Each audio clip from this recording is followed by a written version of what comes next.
Bienvenue dans Expansion, un podcast par Eric Flack qui s'adresse à toutes celles et ceux qui cherchent à s'améliorer aussi bien mentalement que physiquement, tout en développant leurs relations avec eux-mêmes et les autres. Et aujourd'hui, épisode 139, dans cet épisode, on va parler de se sentir coupable de ne pas être assez productif au quotidien, peut-être un sentiment que tu connais, moi je le connais assez bien. On va parler de l'équilibre délicat entre les loisirs qui font du bien et la procrastination qu'on déguise allègrement en loisir qui fait moins du bien. On va parler de la petite spirale dans laquelle on peut tomber et dans laquelle j'ai pu tomber un peu ces derniers temps autour de tout cela. Et on va parler évidemment, parce qu'on est force de proposition par ici, on va parler de 2 méthodes testées et plus ou moins approuvées par moi-même pour s'en sortir et retrouver plus de bonheur et de sens au quotidien. Et non pas nécessairement plus de productivité, même si ça peut être lié, parce que bon, il y a quand même plus important au global dans la vie que de juste être productif. J'espère qu'on sera d'accord à ce propos, mais que de ne jamais être productif, c'est pas idéal non plus. Bref, on va partir là-dessus. C'est basé un peu sur ce qui m'est arrivé ça fait 2 mois maintenant. Août, septembre, octobre. Ça fait pile 2 mois. Ces 2 mois qui ont suivi la fin d'une période très intense dans ma vie qui a été ma préparation sportive et physique pour faire et terminer un Ironman de triathlon. J'en ai pas mal parlé sur ce podcast. Et il paraît qu'une fois qu'on a eu une préparation très intense, notamment par exemple pour une course d'endurance de longue distance, eh bien après, une fois qu'elle est plus là, qu'on a terminé, qu'on n'a plus besoin de s'entraîner tout le temps, eh ben ça laisse un peu un vide.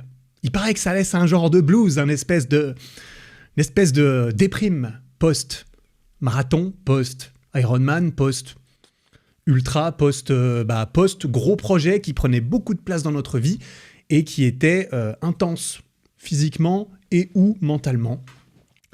Je dis pas que j'y croyais pas avant, mais j'étais quand même plutôt serein et confiant sur la suite.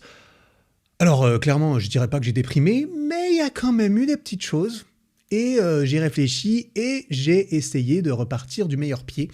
Et on va discuter de cela. Je me base comme d'habitude sur mes histoires, mes expériences pour ce que je raconte dans ce podcast. Le but, c'est que tu y trouves toute la valeur que tu peux appliquer pour toi, pour ta vie, en faisant les parallèles nécessaires, en gardant ce qui est bon, en rejetant ce qui ne te concerne pas. Je te laisse être le maître ou la maîtresse de ce qui s'applique pour toi. C'est parti, on se lance. On va commencer du coup par un petit retour à froid sur ce qu'il s'est passé pour moi après cet Ironman. Et donc cette grosse échéance sportive qui est venue culminer une grosse préparation intense, c'est terminé fin août 2024, donc comme je l'ai dit il y a 2 mois. Dans les semaines, les toutes premières semaines qui ont suivi, les 2-3 premières semaines qui ont suivi, j'étais très chaud, j'étais très motivé au début pour la suite de ma vie, on dira, la reprise, la récupération d'une partie de ma vie également. Et je suis parti en vacances, tout ça je le raconte dans un épisode qui n'est pas encore sorti, celui dans lequel je parle justement de cette compétition qui va arriver dans 1 mois à peu près. Donc reste à l'affût, ce sera fin novembre. Et une fois que je suis rentré de vacances, donc que je suis arrivé à peu près en octobre, eh bien avec la météo qui allait avec, j'étais un peu moins bouillant. J'étais un peu moins bouillant, je vais pas mentir. Il y a beaucoup de choses que j'aime dans ma vie. Ça, je ne me fais aucun doute à ce propos. J'aime beaucoup ma vie, je vais pas mentir. Mais c'est clair que de ne plus avoir tout ce sport au quotidien du jour au lendemain, ça m'a laissé beaucoup de place libre d'un seul coup dans mes journées. Hein. Et même si j'en ai remplacé une partie de ce temps libre par d'autres choses qui me tiennent à cœur, forcément, ça n'a pas été que du sport. Donc j'ai gardé du sport, hein. Évidemment j'ai pas arrêté entièrement du sport, mais j'en fais moins. J'ai alloué une partie de ce temps en plus à d'autres choses, mais il m'en restait quand même. Et je savais pas trop quoi en faire en fait. Ça m'a mis dans l'embarras. J'ai dit attends Eric, qu'est-ce que tu vas faire de ce temps-là ? Et j'ai eu un sentiment mitigé par rapport à l'utilisation de ce temps, l'utilisation subjective. J'ai eu un sentiment subjectif parce qu'évidemment tout est matière à interprétation, et c'est bien là aussi qu'une des clés réside, j'ai l'impression, quand on a l'impression de se sentir coupable de ne pas en faire assez. pas en faire assez. Assez déjà, c'est subjectif par définition. Donc voilà, on va pas entrer trop là-dedans, mais ça fait partie du problème. Et donc sur les semaines qui ont suivi, normal, hein, je me suis remis à travailler comme il faut, je me suis remis à faire pas mal de musculation, j'ai bien repris la course à pied notamment, je vois mes potes, un peu plus qu'avant, ma famille également, tout va bien avec ma copine, bref, tout baigne, mais ça me laisse quand même plus de temps que ce que j'avais avant, tu vois. J'ai perdu l'habitude d'avoir le luxe de pouvoir faire ce que je veux d'une partie raisonnable de mon temps, parce que pendant 9 mois, sincèrement, il y a aucun moment où je me suis dit, putain, je me fais chier, je sais pas ce que je peux faire, ce que je dois faire, ou ce qu'il faut que je fasse. Donc, niveau sport, il y a eu une routine plus équilibrée qui s'est intégrée, ça c'est génial. J'aurais pas mal de choses à raconter là-dessus, également sur la suite des objectifs, on dira sportifs, mais ça sera probablement dans un prochain épisode. Là, je vais me concentrer plutôt sur le côté mental du truc, là-dedans. Donc, plongeons dedans. Est-ce que, toi qui m'écoutes, tu connais le sentiment de culpabilité de ne pas être assez productif ou productive ? Eh ben, on va en parler un peu, parce que je pense que je ne suis pas le seul là-dedans. Évidemment, je parle pour moi, mais bien sûr, tu pourras faire les parallèles avec ta situation. Parce qu'on a tous un rapport différent, comme toujours, avec certains sentiments qui peuvent être les mêmes, mine de rien. En attendant, j'en profite pour te dire que tu peux laisser 5 étoiles sur ce podcast, sur Spotify et Apple. Si jamais tu l'apprécies, tu peux aussi t'abonner sur YouTube, sur toutes les plateformes. J'ai changé d'hébergeur juste avant de publier ce podcast pour la première fois depuis l'existence de ce podcast. Ça va faire 3-4 ans là. 4 ans, purée, il a 4 ans ce podcast. Oh là là, ça va vite. J'espère que tout va bien se passer là, mais si tu écoutes ce podcast, c'est que normalement il a réussi à te trouver. Bref, ça me concerne, mais évidemment ça soutient le podcast si tu veux lui laisser une petite note, et tu peux même laisser des commentaires sur Spotify, sur Apple et sur YouTube. Ça fait plaisir, je lis tout et je réponds souvent. Bref, revenons-en au sentiment de culpabilité. Je vais tracer un petit historique de ma propre relation avec ce sentiment sur les dernières années, parce que c'est de là que le contexte... il faut un certain contexte, j'imagine, pour comprendre ma relation avec, qui n'est peut-être pas la plus courante. Enfin, les fondations, en tout cas, sur lesquelles ce sentiment a été créé, ne sont peut-être pas les plus courantes. Donc, historiquement, pour moi, ça n'a pas été méga évident ces dernières années, parce qu'en fait, je me suis conditionné quand même, tout seul, à devoir travailler énormément. Travailler, c'est-à-dire... en tout cas, me dire qu'il faut que je travaille. J'exagère. Évidemment, il a fallu que je travaille beaucoup, voire même non-stop. Au début de mon activité indépendante sur les réseaux, c'était il y a 7 ans d'ailleurs, enfin ça fera 7 ans, le 17 novembre 2024, ça fera 7 ans que j'ai publié ma première vidéo YouTube, ce qui pour moi marque le début de cette aventure qui est devenue mon métier assez rapidement. Dans ma tête, c'était mon métier dès le début, mais pour que ça soit un métier, normalement, il faut gagner assez d'argent pour pouvoir en vivre, et ça s'est pas fait tout de suite non plus. Mais dès le début, c'était non-stop dans ma tête, parce que c'était absolument nécessaire que ça soit non-stop dans ma tête pour qu'il y ait une chance que ça puisse fonctionner.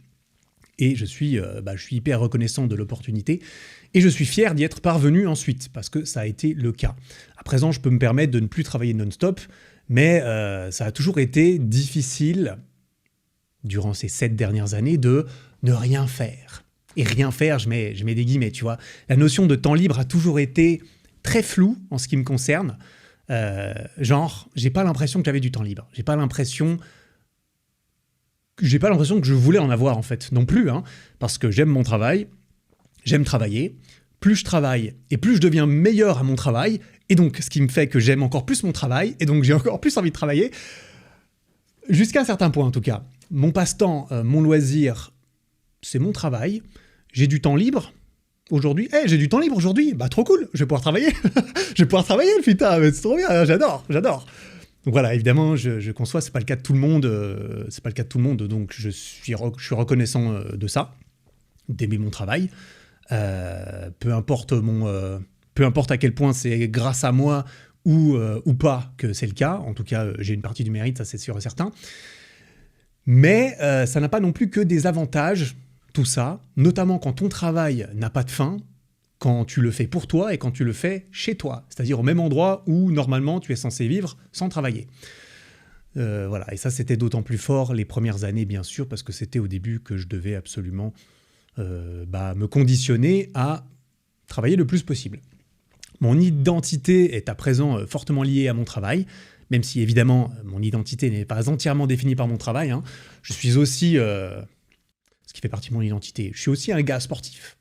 Je suis un gars qui aime apprendre des nouvelles choses, je suis un gars qui aime les défis, je suis un gars qui fait de la muscu, je suis un gars qui fait du cardio. Je suis un gars qui accorde énormément d'importance à sa relation et à sa copine. Et bah quand même, en plus de ça, je suis un gars qui travaille beaucoup et qui aime ça. Voilà, enchanté. Donc voilà, comme je disais, c'était très fort au début dans les premières années. Et on pourrait dire que forcément, après de nombreuses années, ça a des chances de changer. Hein, la relation qu'on a avec notre travail et notre activité principale, on dira, change, évolue en même temps que nous, on évolue en tant qu'être humain, plus ou moins vite, en fonction des événements qui nous arrivent ou des événements qu'on déclenche dans nos vies. Mais il y a quand même beaucoup de gens qui se lassent, voilà, on dira se lassent, à défaut d'un meilleur verbe, se lassent de leur domaine, de leur carrière après 5, 10 ou 20 ans au même endroit. Quand bien même ils adoraient faire ça au tout début, ça semble être courant, voire naturel, je sais pas, parce qu'évidemment, le naturel, tu peux le favoriser, tu peux le ralentir avec tes actions, je suppose, et en fonction de certaines circonstances, parfois indépendantes de notre volonté, bien sûr. Mais il semblerait que le temps passe et que, encore plus, d'après ce que j'ai compris, alors pour plein de raisons, hein, c'est pas juste, je sais même pas ce que je voulais dire. Ce que je sais, c'est que c'est entre guillemets connu que les générations les plus récentes ont tendance à vouloir plus souvent changer de carrière, là où le cliché, c'est que nos grands-parents, ils faisaient la même chose pendant 30 ans, et j'ai envie de dire qu'ils aiment ça ou qu'ils aiment pas ça, ils le faisaient quand même, c'est un petit peu plus l'idée qu'on a. Et aujourd'hui, on a à la fois plus le choix, on a à la fois envie de plus de sens, j'ai l'impression, dans notre activité, et donc on se permet, la société nous permet aussi, je suppose, plus de changer de carrière en cours de route. Bref, donc est-ce que ça me concerne ? C'est possible, bien sûr, même si c'est un peu différent, aussi de par la nature de mon travail, de mon métier, de ce que j'en ai fait, hein, parce que j'ai quand même refusé de me coincer dans quelque chose, notamment dans un domaine précis. J'ai jamais fait des vidéos, des podcasts ou quoi que ce soit d'autre, en privilégiant principalement le fait qu'il faut que ça marche, plutôt que le fait que ça va me plaire de le faire. Alors évidemment, toute chose égale par ailleurs et en fonction de la période. En gros, pour faire une image différente, c'est comme si j'avais un taf normal. Un taf normal, par exemple, c'est comme si j'étais salarié dans une autre entreprise, on dira, mais que j'étais pas obligé de suivre les ordres de mon patron. C'est-à-dire que le patron, quelque part, il peut avoir des envies, des attentes vis-à-vis de moi, mais moi, je suis un peu en mode, bon, ok, je prends en compte, hein, j'écoute tes recommandations, je vais les considérer comme des recommandations, et je vais quand même faire un peu ce que je veux, tu vois. Donc il faut que je bosse, mais il n'y a pas tant d'obligations extérieures. Après, comme je dis, ça c'est plus maintenant qu'au début. Hein, au début, c'était beaucoup plus il faut que je fasse ce qui marche versus ce que j'aime. Mais j'ai toujours fait ce que j'aimais. J'ai pas commencé à faire ça parce que je voulais juste que ça marche. Et c'est pas ce que je recommanderais d'ailleurs pour la plupart des activités entrepreneuriales, en tout cas, dans lesquelles j'ai plus d'expérience. Et dans cette histoire, d'ailleurs, mon patron, c'est qui mon patron, moi, aujourd'hui ? Mon patron, quelque part, c'est les plateformes sur lesquelles mon contenu est hébergé et distribué, les algorithmes qui dictent ces plateformes, par exemple, et ce sont, on dira, mes abonnés, la communauté. Ce sont les deux groupes qui ont le plus d'exigences plus ou moins directes sur ce que je fais de mon travail. Et ensuite, c'est libre à moi d'essayer de leur plaire un maximum aux algorithmes et aux abonnés, ou de quand même favoriser mon propre sentiment de plaisir dans ce que je fais. Évidemment, il y a un juste milieu, même aujourd'hui, hein, évidemment. Mais c'est vrai que je me mets quand même assez peu de barrières à ce niveau. Si tu as suivi un peu mon travail, notamment mes vidéos, tu as remarqué que je ne me suis pas juste coincé dans un seul domaine assez fermé. Dès le début, mon but, c'était de parler de développement physique et mental, donc de de développement de soi globalement, ce qui est quand même quelque chose de très large. Et je peux te dire, je suis allé chercher quand même relativement large. On dira, j'ai pas fait que des vidéos de street workout, comme j'en faisais surtout au début. J'ai fait des vidéos de facecam, de développement personnel, j'ai fait des vidéos sur la nutrition, sur l'exposition au froid, des vidéos de challenge de transformation communautaire, des vidéos sur mes habitudes, des vidéos sur la course à pied. Et je termine là une année de suite de vidéos sur ma préparation Ironman triathlon, tu vois. Donc ça a quand même bougé un peu. J'ai surtout fait ce que j'avais envie de faire, pas juste ce que je pensais qu'on attendait de moi. Et je compte bien à ce que ça continue comme ça, parce que je vois pas d'intérêt à faire ce métier si ça me plaît plus. Mais bon, j'ai commencé justement parce que le sujet me plaît, parce que les compétences à développer là-dedans me plaisent, parce qu'il n'y a pas vraiment de plafond de croissance, parce que je suis mon propre patron et que les possibilités que ça m'offre une grande liberté sur mon style de vie et mon temps sont grandes si jamais ça marche. Ça, c'est ce que je me disais au début. Ça s'est plus ou moins avéré correct par la suite, surtout parce que ça a marché, hein, voilà, à nouveau, tant mieux. J'ai de la liberté, je ne suis plus obligé de cravacher H24 pour que ça tienne debout. Et donc on en revient voilà, à aujourd'hui, hein, pourquoi je te raconte tout ce contexte. Quand je te raconte ma life comme ça, là je sors du coup de 9 mois hyper intenses où je n'avais pas 30 minutes à gaspiller dans une journée. Cette histoire-là est terminée, ça me laisse le temps et toutes les bonnes raisons du monde d'en faire un peu moins. Voilà, je suis moins obligé de travailler, je sors d'une période très intense, donc je me retrouve dans une période où il y a beaucoup moins à faire. Et toutes les bonnes raisons, toutes les bonnes excuses, bonnes raisons, voilà, parfois c'est interchangeable, toutes les justifications ne sont pas des excuses, qu'on s'entende, il y a des bonnes raisons et il y a des excuses, voilà, il faudrait que je les mets les deux. Je suis pas en train de te dire qu'à chaque fois que tu fais rien, c'est que tu as une excuse, voilà, c'est ça que je voulais dire avec ça, mais toutes les excuses sont là pour que, bon bah je me repose un peu quoi. Et c'est ce que j'ai fait, t'inquiète, clairement c'est ce que j'ai fait, mais quand même, j'en arrive parfois à un petit moment où j'ai du mal parfois à déterminer intérieurement si j'ai bien chillé aujourd'hui, je me suis bien reposé aujourd'hui, ou si j'ai chillé un peu aujourd'hui et j'ai quand même bien procrastiné ma foi. Et peut-être que tu peux t'apparenter justement à ce sentiment de « bon, est-ce que je me suis reposé aujourd'hui? C'était nécessaire? Est-ce que j'ai procrastiné? Que j'ai déguisé ça un peu intérieurement en repos ?» C'est pas toujours évident de faire ça. C'est pas toujours évident de trouver l'équilibre. Et en plus, on est influencé par plein de choses, notre environnement, soi-même, notre éducation, la société, tout ça. Et donc, moi, ce petit sentiment, il amène quand même à une petite boucle dans laquelle il m'arrive de tomber. Historiquement, je suis beaucoup tombé dans cette boucle, dans cette spirale peut-être, on pourrait dire. Ah, c'est plutôt une boucle. C'est une boucle en fait où je me lève tard. Ah, déjà parce que je peux, hein, voilà, ça c'est quand même la flexibilité de mon travail que je me suis aussi offerte, on dira, mais je me lève tard. Je suis plus un lève-tard qu'un lève-tôt, il n'y a pas de doute. J'ai un peu de mal à commencer mes journées par du travail, c'est-à-dire que je commence mes journées par glandouiller un peu, qu'on se le dise, historiquement. À nouveau, hein, qu'est-ce qui est de la glandouille et qu'est-ce qui est du... Je lis, je slow life un peu, je prends le temps de faire les choses le matin, je prends le temps de regarder des vidéos YouTube et de consulter Instagram avant de me mettre au travail parce que c'est bon pour moi et ma vie et mon bonheur. Bref, il y a un mélange entre je prends le temps de faire les choses pour les faire, sans but comme ça, et de, bon bah, je me branle, je me masturbe.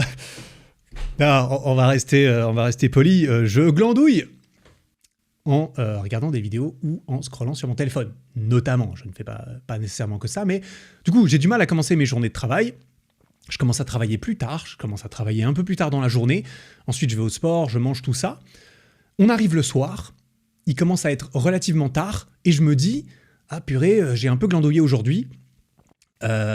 Du coup, si je veux pas me coucher en me disant que j'ai trop glandouillé, il faut que je travaille ce soir. Et donc, je travaille ce soir, et donc je me couche assez tard, et donc, je me lève assez tard, Et hop là, on est reparti pour une petite boucle. Allez, c'est reparti, on enchaîne. Et ça, tu peux aussi te reconnaître dans ce genre de comportement, dans ce genre de boucle dans laquelle parfois on a du mal à se sortir. Et évidemment, tu risques de ne pas avoir la même boucle que moi, parce que ça va évidemment être influencé par ton style de vie et plein d'autres choses. Mais il y a quand même ce genre de choses dans lequel, personnellement, j'ai eu un peu de mal, notamment avec les cycles de sommeil, ce genre de boucle, et le fait que des fois le matin et jusqu'à midi et tout, j'ai du mal à m'y mettre.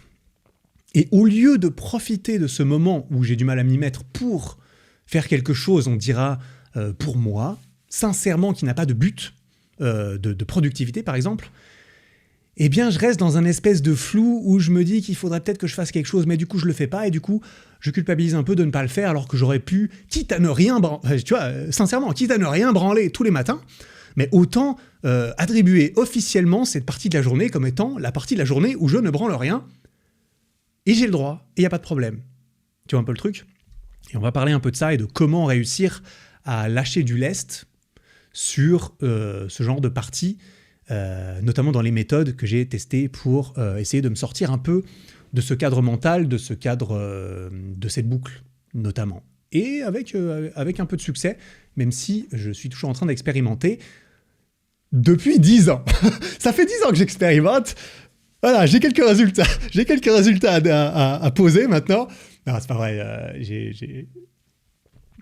Bref, ça n'a évidemment pas été un problème majeur dans ma vie qui m'a empêché, si je puis dire, d'accomplir quoi que ce soit. Il y a pas de doute. Mais on a tous nos problèmes, évidemment. Faut pas croire. D'ailleurs, quand je parle de cette boucle où je me couche tard, je me lève tard et tout, je suis retombé un peu là-dedans après, justement, cette prépa triathlon Ironman, pendant laquelle j'avais un rythme de vie qui était bien plus structuré, cyclique et raisonnable, notamment, on dira, en termes de structure de journée, de cycle de sommeil.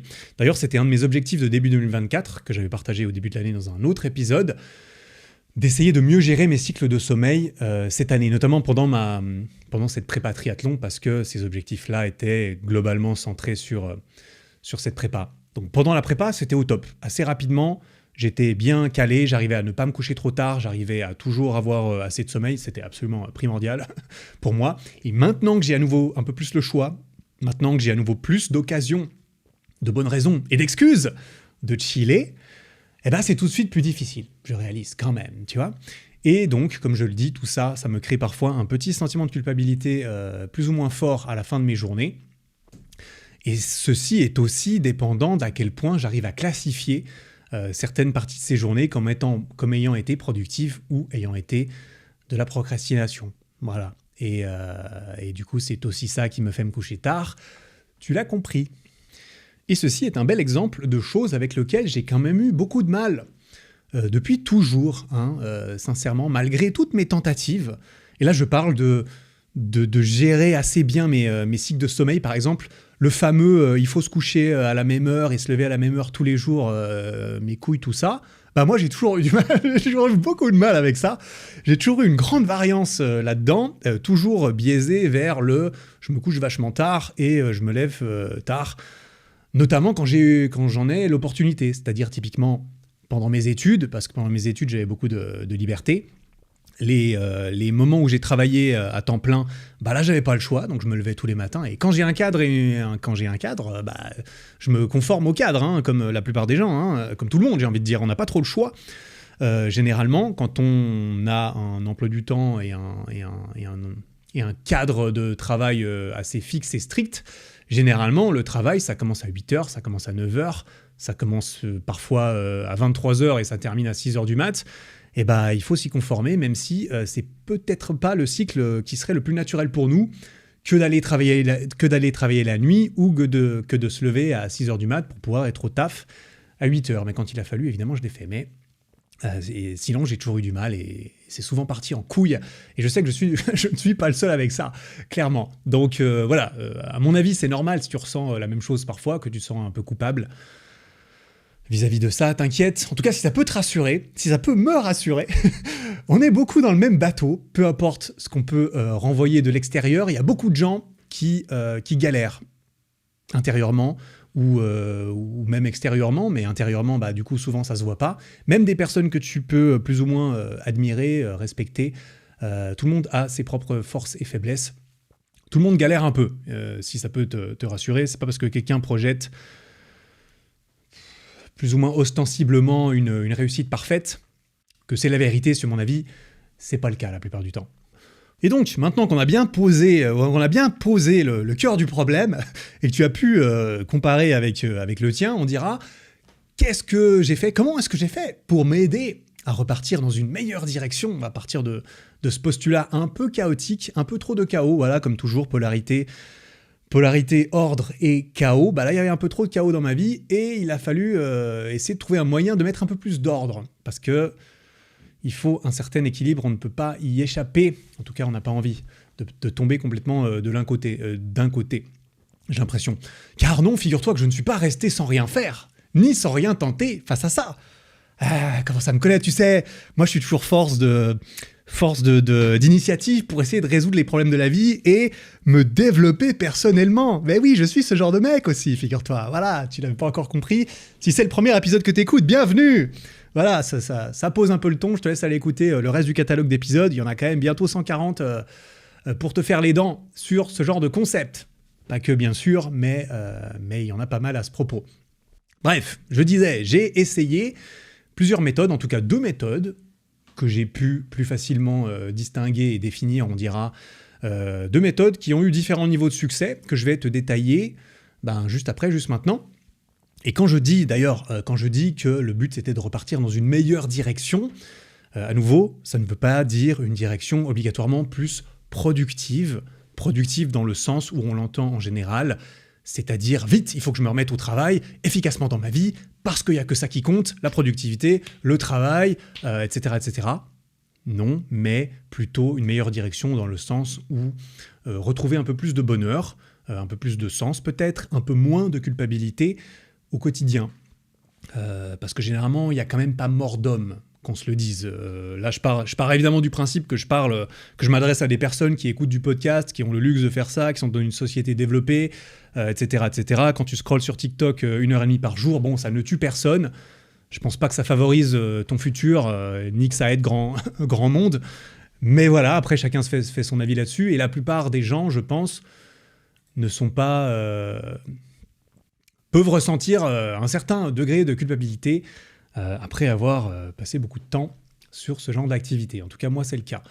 Donc, pour la première méthode des 2, en vrai, j'ai d'abord tenté justement quelque chose qui n'est pas du tout productif pour le travail à première vue, parce que je n'avais pas envie de juste réussir à me remettre dans un cadre strict, tout de suite en tout cas. C'était justement, j'y ai fait allusion un peu plus tôt, de réussir à mieux séparer les moments où je fais autre chose que d'essayer d'être productif volontairement. J'ai essayé de réintroduire une vraie notion de temps libre, en quelque sorte, avec des hobbies dans ma vie, dans mon quotidien. Notion assez vague, historiquement, à nouveau. Hobby, en tout cas, ces 9 derniers mois, ça l'était... Il n'y avait pas la place pour ça, en fait. Et donc des hobbies qui ne sont pas là pour être productifs en tant que tels, mais qui sont là pour mieux créer un équilibre et des frontières plus claires dans mes journées, qui pourraient finalement être d'ailleurs un net positif en fait dans ma vie, tout simplement, de par une augmentation du bien-être, par moins de culpabilisation, par une augmentation de ma clarté d'esprit, dans les autres blocs de ma vie qui sont peut-être plus destinés à la productivité. Tu vois, en fait, on trouve des méthodes non productives directement pour être plus productif indirect. Il faut triquer son cerveau comme ça. Non, j'exagère, mais mon propre cerveau rationnel ne peut pas s'empêcher de tirer la conclusion que si j'arrive à trouver des trucs, des solutions non productives, quelque part je vais me sentir mieux. Parce que je serai plus heureux, et donc je serai peut-être même plus productif quand même. Sans branle, ça c'est juste les méandres de mon cerveau qui fonctionnent un peu comme ça aussi. Bref, ça c'était la première méthode que je vais discuter. La deuxième méthode, la deuxième méthode, écoute, à un moment donné, il faut combattre le mal par le mal, il faut combattre le chaos par l'ordre. Cette deuxième méthode est un peu plus terre-à-terre, est sacrément concrète, est sacrément applicable, est sacrément précise, mesurable et progressive pour se remettre en jambes, pour accumuler plus facilement des victoires au quotidien, pour se redonner des objectifs clairs et du sens, tout comme pour se mener soi-même, à nouveau, petit à petit, gentiment comme ça, vers des actions plus productives. Ah, putain, finalement. On va parler productivité un peu, putain. Je vais t'expliquer ces deux méthodes, gentiment. Je vais évidemment poser le contexte par rapport à ce que moi j'ai fait, bien entendu. Et je te laisserai tirer plus ou moins directement voilà, tes propres méthodes. Juste avant tout ça, je te rappelle que si tu veux te transformer physiquement et mentalement de la meilleure des manières, tu trouveras de quoi soutenir tes progrès sur ericflack.com. Bien sûr, avec les meilleurs programmes de street workout et de sèche, ainsi que, bien entendu, les équipements sportifs qui vont avec et qui continuent de récolter un sacré paquet de compliments au quotidien. D'ailleurs, voici un message qu'on a reçu là, tout récemment de la part de Émile. Émile qui nous dit « Les produits sont d'excellente qualité, j'ai pris le gilet lesté et la barre de traction, je suis concepteur mécanique et je sais reconnaître un bon produit quand j'en vois un. Le produit est amené à durer. Merci. » Eh bien, merci à toi, Émile. Ceci est un des plus de 2200 avis vérifiés qu'on a reçus sur Trustpilot, qui est une plateforme externe où on ne peut pas supprimer les avis, même quand on les aime pas, même quand on n'est pas d'accord, même quand c'est la concu qui vient mettre des avis de merde. Mais on a quand même une note moyenne de 4,8 sur 5, donc ça veut dire ce que ça veut dire. Des centaines de milliers de personnes nous ont déjà fait confiance en achetant un programme ou un équipement, ou encore en suivant les programmes gratuits, parce qu'il y en a aussi des programmes gratuits, donc n'hésite pas à aller voir. ericflack.com, tu l'as compris, c'est aussi ce qui me permet en parallèle de gagner ma vie, et donc de faire des vidéos et des podcasts gratuitement. Même si, je les fais gratuitement, mais ils me font gagner ma vie, enfin bref, t'as compris. Mais c'est quand même grâce à ça. Donc voilà, merci beaucoup. Alors, revenons-en à nos deux méthodes. Première méthode, comme je l'ai dit, j'ai souhaité j'ai souhaité me trouver des hobbies, en fait, des vrais hobbies. Et donc, naturellement, je me suis dirigé vers mes hobbies historiques, que j'avais un peu mis de côté, notamment pour ma carrière, voilà, si je puis dire. Vu que j'avais du temps, je me dis, j'ai du temps, plutôt que de glandouiller, essayons d'allouer une partie de ce temps de glandouille culpabilisante à un vrai bloc où le but c'est juste de m'amuser, c'est juste de faire autre chose. Et de séparer ça un peu plus dans mon quotidien pour ajouter un peu d'ordre, mais sans pour autant vouloir me fouetter encore plus pour finalement être productif, tu vois ce que je veux dire. Et donc je vais parler un peu de mon historique, je vais parler un peu de mes hobbies à moi, on va plonger un peu, d'ailleurs j'en ai déjà parlé historiquement dans ce podcast plus ou moins. Donc voilà, sache juste que je vais parler de ma vie à nouveau. Je vais parler de ma vie à nouveau. Merde! Oh, il parle encore de sa vie, le con, c'est pas possible. Quand est-ce qu'il va arrêter? Écoute, c'est un peu le principe du podcast, tu l'auras peut-être remarqué. On va d'abord parler de jeux vidéo. Je vais parler juste des trucs principaux. Je vais parler jeux vidéo, je vais parler poker, je vais parler piano, principalement. Parce qu'il y a déjà des petites histoires et des petites anecdotes à raconter sur tout ça, notamment sur comment j'ai... historiquement et actuellement, plus ou moins réussi à faire ça. Commençons par les jeux vidéo. Veux-tu relation compliquée personnellement avec les jeux vidéo, j'en ai déjà parlé, j'en ai déjà fait un épisode dédié, mais l'historique de cet épisode parlait de ma relation avec les jeux vidéo dans mon enfance, dans mon adolescence, et je m'étais arrêté... je me souviens plus exactement où je m'étais arrêté. Ça devait être vers le début de ma vie d'adulte, que j'avais arrêté cet épisode, avant que je me plonge à fond dans la muscu et que j'arrête complètement de jouer. Parce que j'ai arrêté complètement de jouer aux jeux vidéo autour de mes 21-22 ans, donc à peu près autour de 2013. Et là, régulièrement, depuis ces 11 dernières années, je me suis dit, est-ce que j'arriverais pas à réintégrer un peu les jeux vidéo comme étant un hobby et comme n'étant pas quelque chose qui consume entièrement ma vie. Parce que historiquement, avec les jeux vidéo également, ça n'a pas été facile. Ça n'a pas été facile d'utiliser les jeux vidéo versus les jeux vidéo qui m'utilisent, en fait. Tu vois ce que je veux dire? Et peut-être que tu peux t'apparenter, je sais qu'il y en a beaucoup qui peuvent s'apparenter à ça, que ce soit pour les jeux vidéo ou d'autres choses qui peuvent créer, on dira, des addictions. Donc, je me suis dit, les jeux vidéo, sur le papier, c'est parfait. C'est quelque chose que j'aime, que j'ai toujours aimé. Je pourrais juste essayer de prendre du temps pour jouer, pour penser à autre chose. Ce temps-là serait juste dédié à m'amuser en tant que tel. Il n'y aurait pas de pression, il n'y aurait pas d'objectif précis, autre que le fait de prendre du temps pour kiffer, jouer un peu, quoi, tout simplement. Donc, je m'étais arrêté dans mon historique des jeux vidéo. Je vais peut-être reprendre rapidement, histoire qu'on comprenne. Comme ça, je l'aurais fait. À la base, je voulais le faire un peu sur la fin de cet épisode, mais il était un peu long, donc je vais terminer ici, voilà.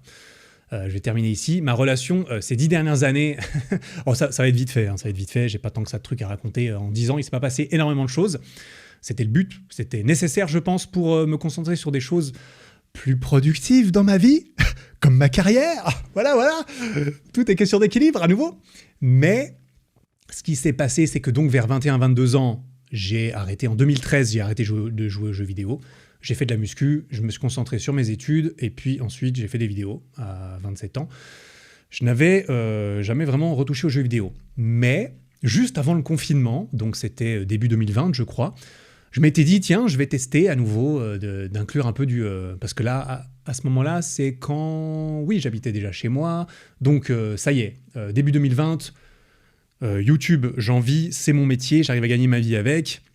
Je me dis, bon, maintenant que j'ai un certain équilibre et que je peux à nouveau, hein, parce que c'est à des moments comme ça charnières dans ma vie où je sors d'une période ou d'un objectif précis que je me dis, bon, bah maintenant que j'ai validé l'objectif étant de vivre de ma passion à ce moment-là, de pouvoir enfin payer mes factures avec mes vidéos, eh ben, on va essayer de réintégrer les jeux vidéo pour voir si ça peut fonctionner sur un malentendu. Eh bien, j'ai acheté une Switch juste avant le confinement.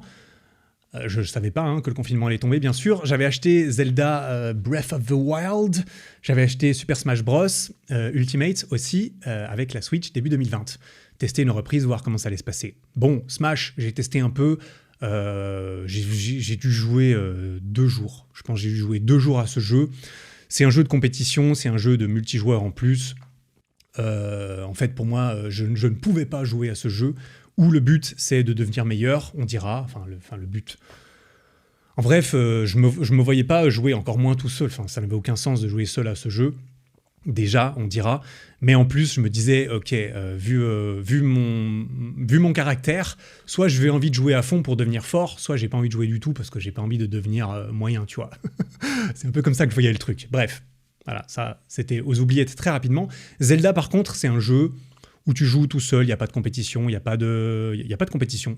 Tu joues, soi-disant, pour t'amuser, tu vois. Et j'ai joué un tout petit peu à Zelda, mais très vite, le confinement, il tombe. Très rapidement, j'ai réalisé, putain, il y a le confinement. Donc, pour le contexte, le confinement, ça a été un énorme coup de boost pour moi. Clairement, j'en ai déjà parlé, peut-être moins sur ce podcast, mais dans d'autres podcasts ou quoi. J'en ai déjà parlé clairement que le confinement, à ce moment-là, bah, le sport à la maison, c'est devenu cool. Qui c'est qui faisait... C'est devenu cool et obligatoire. Qui c'est qui faisait du sport à la maison avant que ça soit cool ? Bah moi, par exemple. Et qui c'est qui avait beaucoup plus de temps pour regarder des vidéos sur YouTube ? Tout le monde. Donc ça a été un gros boost pour moi. Et à ce moment-là, clairement, les jeux vidéo, c'était... Pouh, directement, j'ai viré ça. Les jeux vidéo, ça sert à rien. Là, c'est vraiment l'opportunité de ma vie de me concentrer sur ma carrière. C'est exactement ce que j'ai fait, je regrette absolument pas, et ça m'a beaucoup servi. Voilà, j'ai eu beaucoup de chance dans ce cataclysme mondial. Voilà, j'ai eu beaucoup de chance, clairement. Il n'y a pas de doute, mais j'ai saisi l'opportunité, ça c'est sûr. Donc j'ai plus jamais retouché à la console à ce moment-là. Petite anecdote, la console a disparu. Début 2021, elle n'a pas vraiment disparu. En fait, mon ex s'est barré avec la Switch. C'est moi qui l'avais payé en plus. Bref, ça c'est pas intéressant de partir de là, et j'étais consentant dans cette démarche parce que j'y jouais pas, je m'en branlais, et du coup elle s'est barrée avec la Switch. Donc j'avais à nouveau plus rien, de toute façon je l'utilisais pas, je me suis concentré toujours sur mon boulot. Bref, 3 ans après, 2023, octobre 2023, donc l'année dernière, il y a pile 1 an, putain. Il y a Zelda, il y a la suite de ce Zelda qui est sorti, Tears of the Kingdom. Et je me suis dit, bah vas-y Eric, tu l'as mérité, c'est bon mec, pète un coup, tu peux jouer aux jeux vidéo, je suis sûr que tu peux y arriver mec, tu vas y arriver. Tu vas réussir à réintégrer un peu des jeux vidéo sans avoir un comportement complètement obsessionnel vis-à-vis d'eux. Ok, on va voir ce qui s'est passé. J'ai donc racheté ma 2e Switch, celle-ci je l'ai toujours par contre. J'ai racheté le nouveau Zelda, et je ne vais pas mentir, j'ai eu quelques difficultés à me contrôler à la reprise. Genre, je lance le jeu, Et là, si tu connais pas, c'est un jeu à monde ouvert, c'est un jeu où très rapidement tu as accès à toute la carte. Les opportunités sont énormes, tu peux même aller directement au boss de fin si tu veux. C'est juste que là, tu vas te faire massacrer parce que le but, c'est quand même que tu level up ton personnage, que tu gagnes des compétences, des cœurs, des armes, des boucliers, des armures, des pouvoirs magiques, des objets, que tu vas devoir crafter des objets, tu vas devoir cuisiner de la bouffe qui te fait attaque plus 10 pour pouvoir aller péter la gueule à tout le monde un peu plus facilement, et sans te faire laminer par 2 coups d'épée de Ganondorf, vois-tu? Et donc, il y a une linéarité dans l'histoire pour te faire progresser, mais quand même, tu peux aller un peu où tu veux, t'es toujours attiré par un truc qui brille à gauche, à droite, alors que t'étais en chemin pour aller ailleurs. C'est un jeu magnifique, c'est un jeu énorme, très vaste, très complet, il y a plein de quêtes secondaires, bref. Tu peux passer ta vie dedans si vraiment tu aimes jouer tout seul dans ton coin dans un autre monde, parce que tu joues seul, c'est un jeu solo. Bref, qu'est-ce que je fais? Je me dis, vas-y Eric, joue un peu. Tu sais ce que tu vas faire, Eric? Tu vas jouer juste 1 heure. Tu vas jouer juste 1 heure, Eric, tranquille, 1 heure. Tu peux te le permettre. Et je me souviens, tu me croiras jamais, que je me suis déjà menti plusieurs fois avec ce genre de pensée, et que ça dérapait pas mal sur du 3 heures de suite, en fait, finalement, tu vois.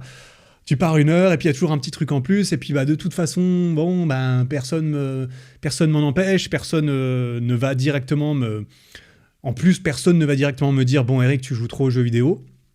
Parce que là, en 2023, je recommence les jeux vidéo, personne ne va me dire « Bon, Eric, tu pourrais travailler un peu ». Non, donc jouer 3 heures de suite. Je me souviens notamment d'une fois, et ça, c'est aussi une des choses avec lesquelles j'ai à me battre avec moi-même, et je pense que tu pourras peut-être t'identifier aussi un peu.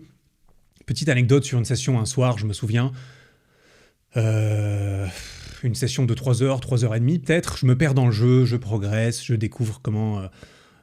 commence à explorer les profondeurs, la deuxième map du jeu, je débloque un nouveau pouvoir ou quoi, j'en sais rien, enfin bref, je progresse dans le jeu, tu vois, j'ai du mal à me faire arrêter. Bon, du coup, je continue, allez, 15 minutes de plus, 20 minutes de plus, tout ça. À un moment donné, quand même, il commence à être vraiment trop tard pour que j'arrive à me faire croire que c'est vraiment une bonne idée de continuer à jouer, tu vois. Et donc, je décide d'arrêter.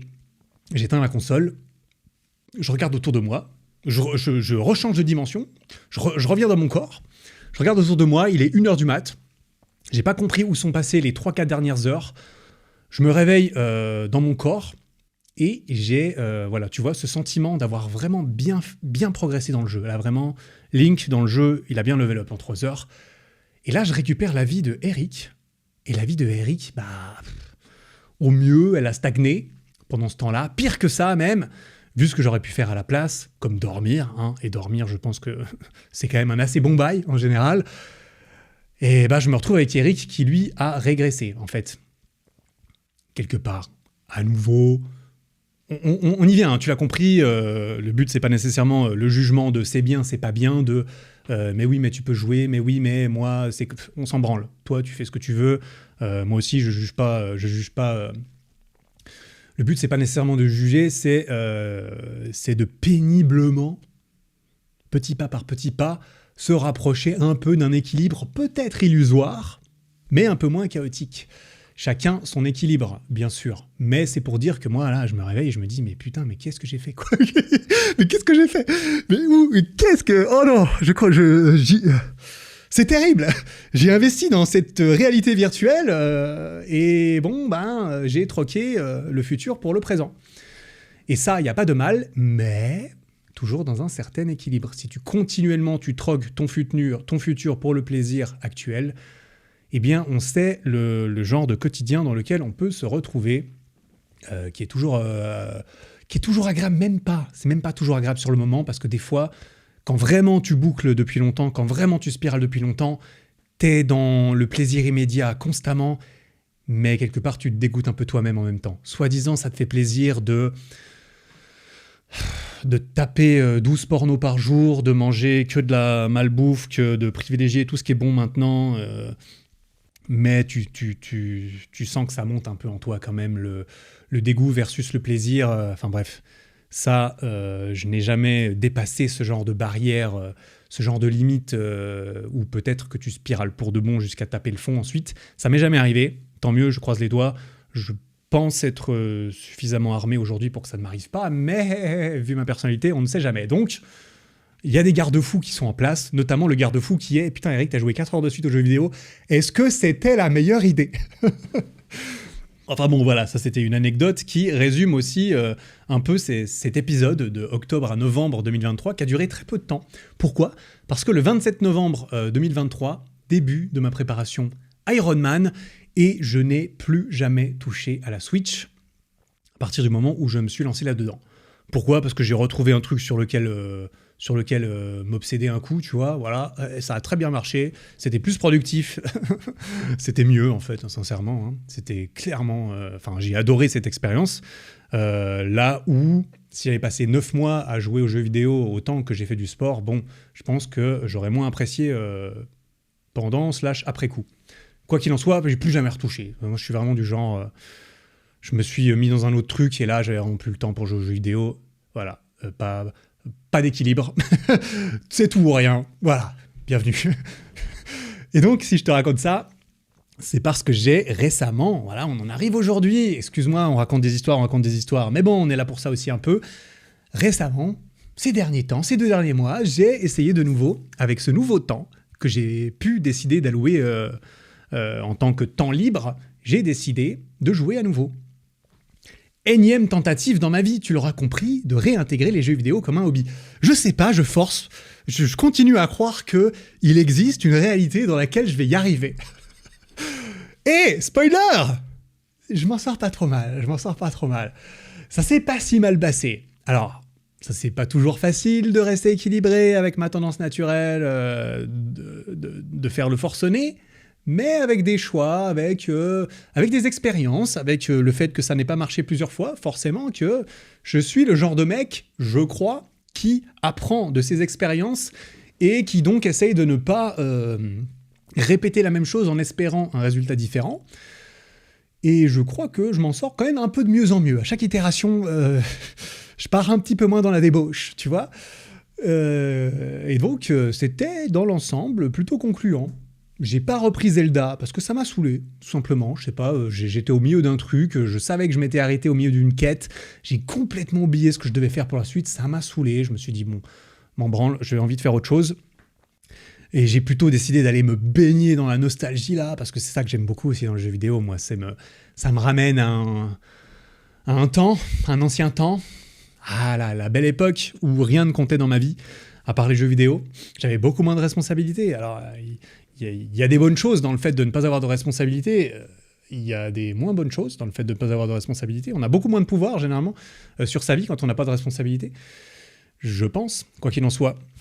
J'ai décidé d'acheter Paper Mario, la porte millénaire. Voilà, je te balance les blazes juste pour que tu saches, parce qu'il y en a qui connaissent, évidemment. C'était un ancien jeu de GameCube qui est sorti genre en 2000 et quelques. Il y a eu un remake qui a été fait sur la Switch. Et j'ai plus ou moins saigné ce jeu, j'ai toujours aimé les licences, j'ai toujours aimé les RPG. RPG, c'est Role Playing Games. En fait, un RPG, c'est un jeu dans lequel tu as un personnage qui monte de niveau, globalement, qui monte en compétence. Tout ce que j'adore faire dans la vraie vie, eh ben, j'aime aussi le faire dans un jeu vidéo. Figure-toi, il y a des parallèles, c'est fou. Et donc, j'ai saigné ce jeu gentiment. J'y ai mis les 20 heures nécessaires de jeu pour le terminer. Après une petite pause, j'ai acheté un autre Zelda, un autre remake, Zelda The Awakening, un truc du genre. Putain, je me souviens même plus comment il s'appelle. Il est là d'ailleurs, putain, elle est là ma Switch. Théma, si tu vois la vidéo, tu vois ma belle Switch que j'ai achetée d'ailleurs en édition limitée, collector Zelda, tu vois. Non, parce que moi, quand je fais les choses, franchement, je les fais pas souvent à moitié, figure-toi. Je sais pas si t'avais compris. Mais elle est là, elle est sur mon bureau, à côté, voilà, gentiment, des fois je la lance. Bref, j'ai pas mal joué à Paper Mario au début. Ensuite, il y a eu un autre Zelda là où je joue un peu. Et sur ces 2 mois, j'ai plus joué au début. Je faisais des sessions de 30 minutes à 2 heures, hein, on dira. Peut-être j'ai fait un 2h30 une fois. Voilà, mais tu le dis à personne. Peut-être j'ai fait un 2h30 une fois, ça reste entre nous.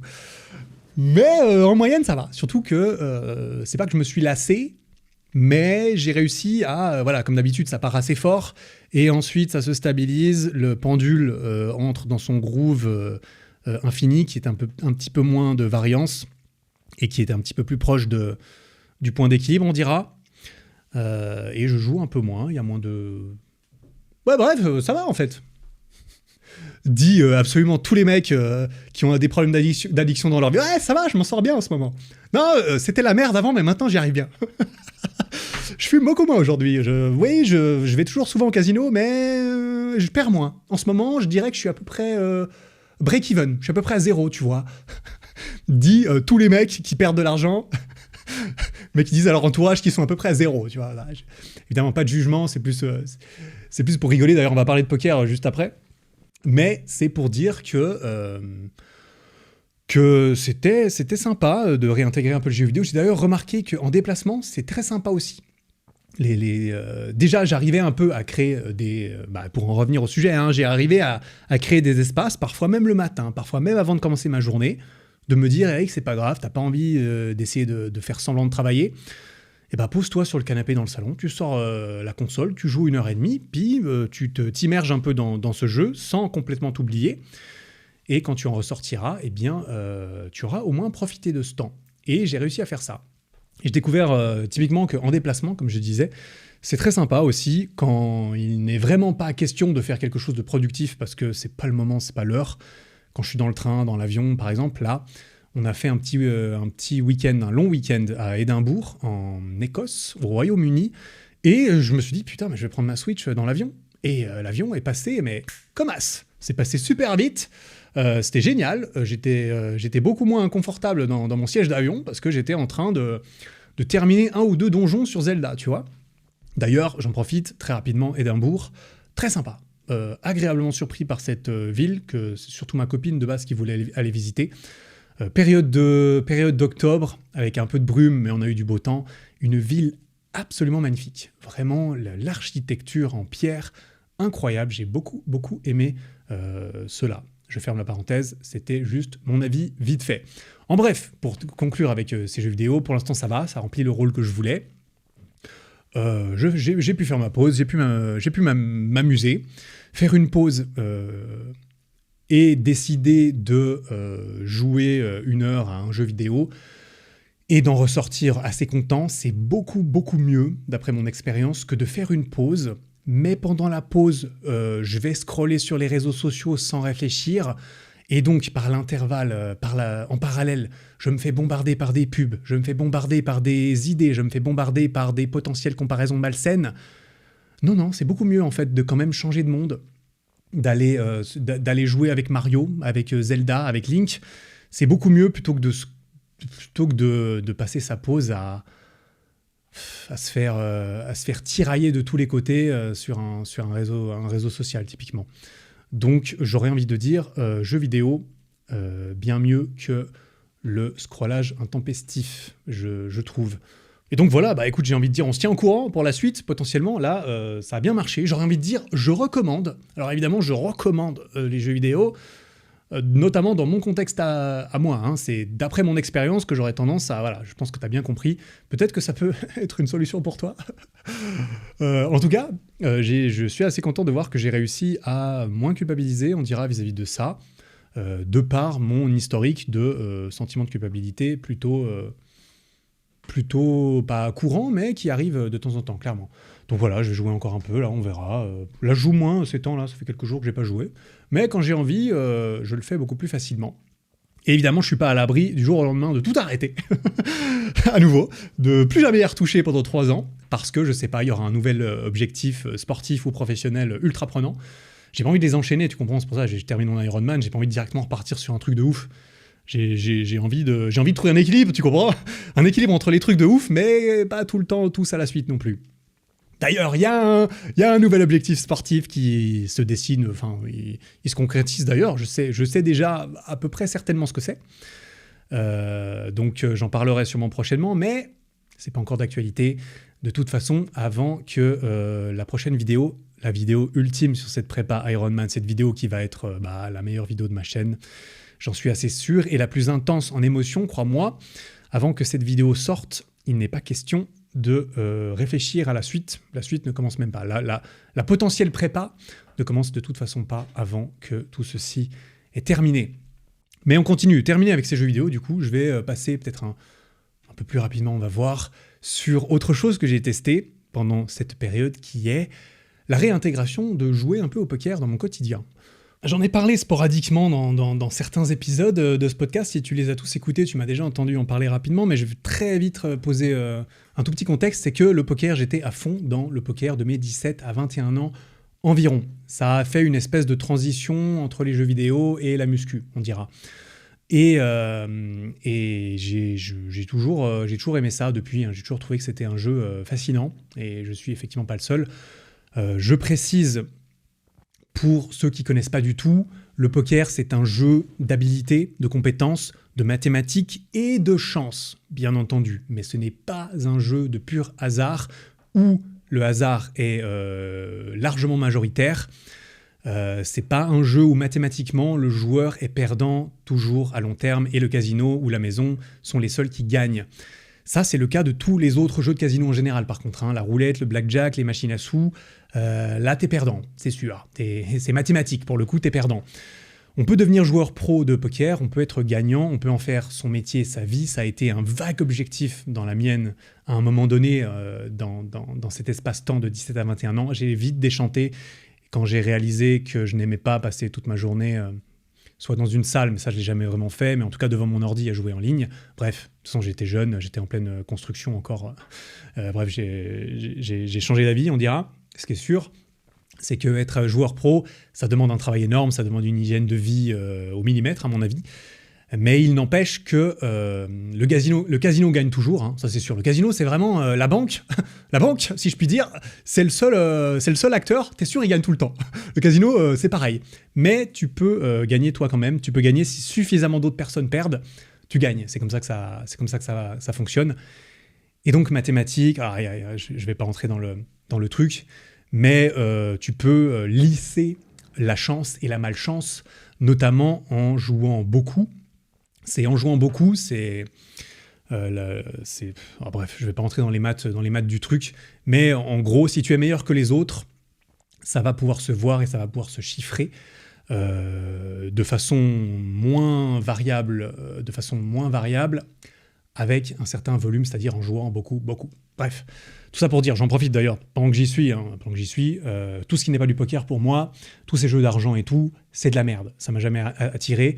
Je ne peux que recommander de s'en détacher ou de ne pas tomber là-dedans. Pareil pour les paris sportifs qui ont une certaine cote, qui ont une certaine popularité chez certaines personnes, chez certains jeunes aussi. Ces trucs sont une plaie, si tu veux mon avis. Faut surtout pas commencer. Et si tu veux quand même le faire, il faut extrêmement bien budgétiser ton argent, mettre un tout petit peu de côté pour t'acheter le plaisir et l'adrénaline d'aller les perdre au casino ou sur un site de paris, en partant du principe que cet argent, cette petite partie de ton budget, c'est déjà perdu, que tu le dépenses comme si tu allais dans un parc d'attractions, tu payes pour aller faire un parc d'attractions, tu as des sensations fortes, tu sors, tu as eu des sensations et tu as perdu ton argent. Et le casino et les jeux en ligne et les paris, c'est la même merde. Enfin, la même merde. C'est peut-être un divertissement, mais il faut surtout pas que ça devienne plus. Et il faut surtout pas que tu joues quoi que ce soit que tu ne peux pas te permettre de perdre. Voilà, la prévention est terminée, mais c'est hyper important parce que je parle de poker, moi je connais bien, mais je sais que beaucoup de gens sont moins familiers et qu'ils pensent que le poker, c'est comme la roulette, c'est comme tout ça. C'est pas vraiment la même chose. Bref. J'ai prévu un épisode d'ailleurs pas sur le poker, mais sur l'éducation financière, peut-être quelques autres épisodes sur l'éducation financière et comment gagner de l'argent. Ça viendra, c'est un sujet tellement important que malheureusement, on apprend assez peu dans l'éducation de base, je trouve. Bref, où est-ce que j'en étais ? J'étais en train de raconter ma vie, putain, il faut que je reprenne rapidement. Du coup, depuis que j'ai arrêté le poker à 21 ans, quelques parties entre potes, très sympa, très apprécié parce qu'on joue un montant symbolique. Hein. Quand on joue entre potes, on joue 5 balles, on joue 10 balles, tu vois, ensemble. C'est vraiment juste pour qu'il y ait un petit enjeu et que tout le monde ne joue pas n'importe comment parce que quand tu joues rien, tu fais tapis, tu joues n'importe comment. Il faut qu'il y ait un mini-enjeu pour garder le sérieux. Mais sinon, on est là pour discuter, on est là pour s'amuser. C'est vraiment un bon moment, quoi. On rigole bien. J'ai pas mal de potes qui savent jouer, qui aiment bien, mais qui jouent juste entre potes, tu vois. C'est le principe pour la plupart des joueurs amateurs de passer un bon moment. C'est là où je veux en venir, évidemment. Passer un bon moment. C'est ça que je cherchais à faire dans ma vie, tout ça. J'avais été jouer à Paris, je me souviens, un peu après le marathon. Après mon marathon, quand j'étais à Paris de passage, j'avais été jouer dans un club vers les Champs-Élysées, là. du genre fin avril 2023, je me souviens pas. Je me souviens par contre que c'était du cash game, pour ceux qui savent, donc tu joues directement de l'argent. J'avais pas apprécié l'expérience, je dois dire. J'avais été jouer une soirée jusque tard. J'avais pas aimé. J'avais pas aimé l'ambiance. Clairement, j'avais pas aimé l'ambiance. J'aurais pu m'en douter, hein, mais du coup, maintenant je le sais. Évidemment que l'ambiance dans un cash game de casino, les gens sont pas vraiment là pour s'amuser ou pour rigoler. En plus, on se connaît pas, donc voilà. Je me suis pas amusé. Je me suis plutôt fait chier même, sincèrement. Et du coup, je précise, hein, je joue pas, ou en tout cas plus. Peut-être c'était le cas un peu avant, bien sûr. Avant, je jouais, quand je jouais beaucoup, je jouais aussi pour gagner, hein, qu'on se le dise. Là, je joue plus, je joue pas pour l'argent. Je m'en branle hein, des 300 balles que je joue en cash game. Je m'en fous de les perdre, ça va rien changer à ma vie. Je m'en fous de les gagner, je m'en fous de gagner 300 balles aussi, ça va rien changer à ma vie. Donc, qu'on se le dise, et c'est d'ailleurs comme ça qu'on joue responsablement, hein, je le répète. Je joue pour m'amuser, pour passer un bon moment de sociabilisation. Je ne l'ai pas trouvé là-bas. Comme je l'ai dit après coup, évidemment, c'est assez normal.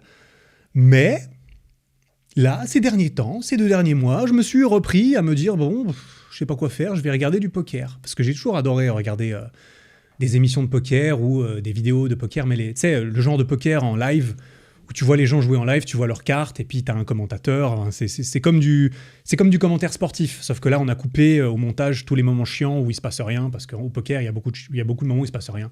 Personne n'a de main, personne joue pendant un certain temps, enfin bref. Si tu as déjà joué, tu sais un peu comment ça se passe. Et du coup, je commençais à jouer, à regarder des trucs de plus en plus, et je me dis, putain, vas-y, c'est cool le poker quand même, est-ce que j'ai pas envie de rejouer ? Et du coup, je me suis inscrit, j'ai été regarder sur Internet, je me suis dit, vas-y, je vais trouver un... J'avais fait une petite story Insta aussi, pour ceux qui ont vu. Et j'ai été faire un tournoi de poker pas très loin de chez moi, un soir, un vendredi, c'était vendredi, 19h, début du tournoi. Je me suis inscrit la veille, je me suis dit, vas-y, stylé, je vais aller jouer, en plus à côté de chez moi. C'était un tournoi, donc un tournoi, concrètement, comment ça fonctionne ? Tu joues pas directement de l'argent, c'est que tout le monde paye un certain montant, tout le monde a un certain nombre de jetons, et à la fin, c'est ceux qui tiennent le plus longtemps qui se partagent l'argent. Par exemple, s'il y a 100 joueurs, les 10 ou 12 meilleurs, eh bien, ils se partagent la thune de tout le monde. Voilà, c'est le principe. Mais le montant que tu peux perdre est limité, typiquement. En cash game, tu joues directement de l'argent, donc tant que tu perds de l'argent, tu perds de l'argent. Voilà. Et là, le montant, c'était 100 balles, 105 plus 35.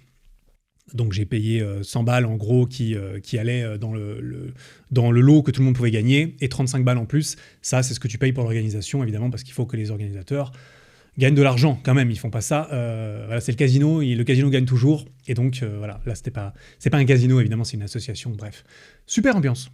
Je me suis pointé à 19h, j'ai beaucoup apprécié. J'ai directement retrouvé un mec à ma table, à côté de moi, avec lequel je jouais, d'ailleurs big up Raphaël, si tu m'écoutes, je pense pas, mais big up quand même, avec qui je jouais il y a 10 ans dans mon ancien club quand j'avais 20 ans. Raphaël était là, on jouait déjà ensemble, je me pointe, qui c'est que je retrouve ? Raphaël était là. Donc on a directement pu passer un bon petit moment. Ensuite j'ai changé de table, etc., c'est normal. J'ai rencontré 2-3 abonnés d'ailleurs, même à ma table, à un moment donné, il y en avait 2. C'était cool, hein, on a bien discuté, bonne ambiance, j'ai bien aimé. Très, très bon enfant, très bonne ambiance, donc ce point-là était particulièrement validé, c'était vraiment très cool. Par contre, on était genre 80, on était 80 joués, même 90 avec tous ceux qui ont décidé de racheter parce qu'ils se sont fait éliminer, ils ont voulu rejouer. Bref, j'entre peut-être un peu trop dans les détails. J'entre peut-être un peu trop dans les détails. Mais voilà, on va couper court, gentiment quand même. Tout ça pour dire qu'on a commencé à 19h. C'était une partie où volontairement on a beaucoup de jetons au début pour pouvoir jouer et pas tout de suite se faire éliminer. Parce qu'il y a une pression. Je vais pas t'expliquer les règles du poker, mais tout ça pour dire que tu es forcé de jouer, et si tu joues jamais, tu perds juste ton argent petit à petit et tu te fais éliminer alors que tu n'avais aucune chance de gagner. Si tu ne joues aucune main, tu perds par défaut, parce que sinon le jeu serait trop lent. Quoi qu'il en soit, on était environ 90 à jouer, et il fallait faire 12e au moins pour gagner de l'argent, concrètement. Alors comme je l'ai dit, je jouais certainement pas pour gagner de l'argent, même si la première place quelque part, la première place il gagnait 2600 balles le premier, je crois. Le truc, c'est que moi j'ai terminé du coup 25e sur 90, et j'ai terminé à 2h du mat. Donc j'ai joué 7 heures de suite. Alors j'ai kiffé, hein. Ça peut te sembler extrêmement long, 7 heures de suite, mais moi j'aime bien, franchement. Et je suis pas le seul, il n'y a pas de doute. C'est très prenant, c'est très amusant, surtout quand il y a une bonne ambiance. Le problème, c'est que j'ai terminé à 2 heures du mat. Alors je te dis pas, hein, le gagnant, il a dû toucher ses 2600 balles, mais il a dû se coucher à 5-6 heures, je pense. C'est pour ça que ces tournois sont vendredi et samedi, souvent, tu vois, où ça commence plutôt le dimanche. Mais je suis rentré chez moi, je me suis couché vers 3 heures. Je me suis levé à 11 heures du mat et j'avais pas assez dormi. Et j'ai pas du tout apprécié le sentiment au réveil. J'ai réalisé que c'était un bien trop gros investissement en temps et en énergie pour le retour que j'en ai tiré. En gros, c'était comme un lendemain de soirée, tu vois. T'es allé en soirée, tu t'es bien amusé sur le moment, mais le lendemain, quand tu te réveilles, tu te dis « Putain, est-ce que vraiment ça valait la peine de me coucher aussi tard ?» Est-ce que vraiment je suis content d'avoir perdu la moitié de mon samedi pour la moitié de mon week-end pour récupérer ? Eh ben, quand t'es plus jeune, des fois la réponse est oui, ça valait carrément la peine. Je remarque qu'avec l'âge et l'expérience, ou avec l'âge en tout cas, on a de moins en moins envie. Moi j'ai de moins en moins envie, j'ai plus du tout envie même. En réalité j'ai plus envie. Et d'ailleurs j'ai pas bu, hein, évidemment. Quand tu vas en soirée, des fois en plus tu bois, alors l'alcool, ça amplifie encore le sentiment de regret le lendemain, si tu veux mon avis. Bref, ça a calmé mes envies de poker, c'était très sympa, mais ça a fini de mettre une lumière sur le fait que rien de tel que des bonnes parties entre potes, ou alors des cash games. Cash game, tu arrêtes quand tu veux, histoire que ça dure pas trop longtemps, mais il faut absolument qu'il y ait une bonne ambiance, qu'il y ait des bons collègues. D'ailleurs, j'ai un poker qui est prévu là, début novembre, je vais chez Avner, Avner qui est un collègue youtubeur qui est passé sur le podcast, chez qui j'ai déjà fait une partie de poker l'année dernière, qui était extrêmement cool. D'ailleurs, on va filmer une vidéo pour sa chaîne, une vidéo sur le street qui sortira, je pense, en novembre. Voilà, j'en profite pour dire ça. On se tient au courant en story Instagram, mais voilà, en tout cas, si... je sais pas, si... J'allais dire, si une fois tu fais un poker et qu'il y a une bonne ambiance, bah invite-moi. Mais bon, là, je vais pas aller chez n'importe qui à l'autre bout de la France pour en faire une partie de poker non plus, tu m'entends ? Mais je pourrais être chaud de faire une partie de poker entre abonnés une fois, ça pourrait être bien sympa. On verra si j'organise ça, mais c'est pas demain non plus. Bref, voilà pour le poker, je vais passer rapidement au dernier truc et on va passer à la deuxième méthode parce que le temps passe. De toute façon, je précise à nouveau que si certaines parties sont trop longues à ton goût, libre à toi de passer à la partie suivante car elles sont toujours indiquées en description de vidéo, il y a les codes temporels. Toujours sur Spotify, YouTube, ils sont directement dans la barre de lecture. Bref, dernière petite chose que j'ai réessayé d'intégrer, et c'est là que ça a moins fonctionné et c'est là que ça m'a mené à la deuxième méthode, typiquement, le piano. Voilà, le piano. Le piano qui a été un des grands perdants de ma prépa Ironman. Voilà, je vais pas à nouveau te poser un contexte sur les 15 dernières années de ma vie. Je pense que tu t'en passeras. Moi aussi, du coup. J'ai commencé à jouer au piano quand j'avais vers 14 ans. Et là, j'ai 33 ans. Donc, voilà, plus ou moins fortement. J'ai pris des cours pendant longtemps et ensuite, j'ai continué à jouer tout seul, plus ou moins par période de ma vie. Et force est de constater que pendant ma prépa Ironman, le piano, zéro. Ah, je le dis sincèrement, j'ai pas dû toucher à mon piano pendant au moins 6 mois de suite, pendant que je faisais du triathlon. Peut-être un peu au début j'en ai fait, après j'ai arrêté complètement. Donc voilà, le gros problème historiquement dans ma vie, et c'est là qu'on va entrer sur la deuxième méthode, c'est là qu'on va entrer sur une chose avec laquelle je suis sûr que tu peux t'apparenter à nouveau, c'est que mon piano, j'adore jouer du piano. Mais il y a une friction monumentale à l'idée de me dire « je vais me poser devant mon piano et prendre le temps de jouer ». Je ne sais pas vraiment pourquoi, c'est peut-être la nature humaine ou c'est ma nature. J'ai du mal à me poser devant et à commencer à jouer. J'ai du mal. Et pourtant, quand je joue, je kiffe, systématiquement. Et c'est pareil pour d'autres activités que j'ai décidé de ne plus prioriser du tout pendant ma prépa, malheureusement, parce qu'il fallait faire des compromis, même si voilà, les compromis, c'était... J'aurais peut-être pu continuer à jouer au piano si je regardais moins la télé le soir, des fois. Même si souvent j'étais avec ma copine quand je faisais ça, donc voilà. Non, voilà, j'ai arrêté de faire du piano, j'ai arrêté de lire. J'ai arrêté ma lecture plus ou moins quotidienne, régulière, le soir avant de dormir pendant ma prépa, parce que voilà, passer du temps avec ma copine, et puis bref, comme j'ai dit, question de priorité, à un moment donné, on peut pas tout faire non plus. Donc je vais pas me dire que j'aurais pu si je regardais moins Netflix. J'aurais sûrement pu, j'aurais sûrement pu, tu sais bien, quand tu commences à savoir comment je réfléchis, mais je ne me m'auto-flagelle pas du tout pour ça. Il y avait d'autres choses qui ont été magnifiquement faites pendant cette période et qui me prenaient assez de temps. Mais le piano, la lecture, ça c'est des activités qui peuvent être des hobbies, qui sont des hobbies, mais qui ont certaines particularités en plus qui sont indéniables, en tout cas pour moi. Je sais que c'est bon pour moi, je sais que je prends du plaisir à le faire, je sais que c'est pas du travail, c'est pas un truc qui est destiné à être productif, je joue pas du piano pour être productif, tu vois. Mais que ce sont des activités qui, en plus, une fois que j'ai terminé, peu importe d'ailleurs, j'ai envie de dire, combien de temps de suite je me suis perdu dans cette activité, je ne regrette jamais de l'avoir fait. Peut-être qu'on pourrait dire que le sport, c'est pareil. Sauf que le sport, le sport, c'est une sacrée habitude dans ma vie. T'inquiète pas que le sport, ça ne part pas. Et j'en suis extrêmement heureux. Parce que quelque part, c'est vrai que pour toi, peut-être ça peut être le sport. Tu vois, tu te dis, putain, le sport, j'ai toujours du mal à m'y mettre. Mais quand je le fais, je le fais, quoi. Ça pourrait... Non, peut-être pas.